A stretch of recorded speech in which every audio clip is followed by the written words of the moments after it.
En 1989, Pauline Esther fait chanter la France avec son titre phare Oui je l'adore.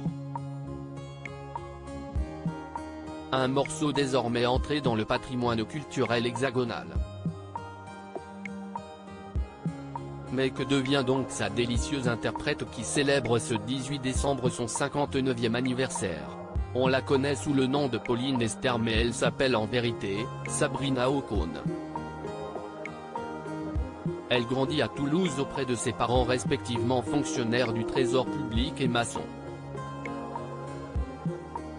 Au début des années 80, elle entre à l'université de Toulouse où elle entame des études de littérature espagnole.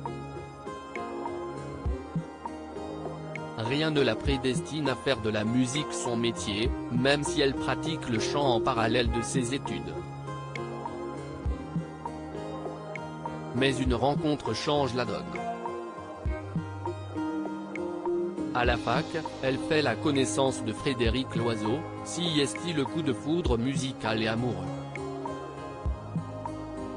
Ils se produisent d'abord sur des scènes locales pour des reprises de standards de jazz avant de se décider à monter à la capitale. Sur la route, elle croise un camion qui transporte du polyester, ce dernier lui inspire alors son nom d'artiste, Pauline Esther. Très rapidement les tourtereaux ont de la chance. Il fait chaud, leur premier titre lance sa carrière. Mais si est-il le second single Oui je l'adore qui fait s'enflammer le public. Encore aujourd'hui toute génération confondue, on connaît par cœur l'histoire de cette femme accro inconditionnelle de son amour, son trésor. En couple avec l'un des inconnus après ce tube, Pauline Esther connaît encore le succès avec Le Monde est fou mais ne retrouve pas le même engouement. Ces deux albums ne fonctionnent pas bien et Pauline Esther tire les leçons de cet échec et décide de se mettre en retrait de la scène musicale. Elle revient toutefois en 2006 avec un album best-of qui contient également 3 morceaux inédits.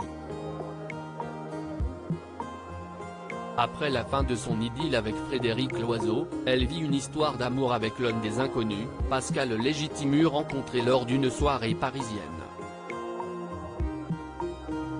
Elle participe à ses côtés, en 2007 au film New Delir. Pauline Esther fait sciemment le choix de ne plus sortir de disques se consacrant à sa famille, et notamment révèle Nostalgie. Fr, à l'éducation de l'une des filles que l'acteur a eue d'une précédente union. J'ai toujours privilégié l'amour se justifiera-t-elle.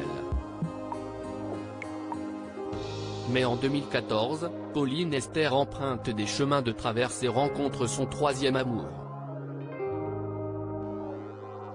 Son nouveau compagnon n'a rien à voir avec le show business, il travaille pour Airbus. Elle le suit lorsqu'il décide de partir vivre près de Toulouse, la ville qu'il a vu grandir. Peu de temps après son arrivée, elle se voit proposer par le directeur artistique de la tournée Star 80 de rejoindre Desire Les Elio sur scène. La voilà de retour et on est bien content parce que oui, on l'adore.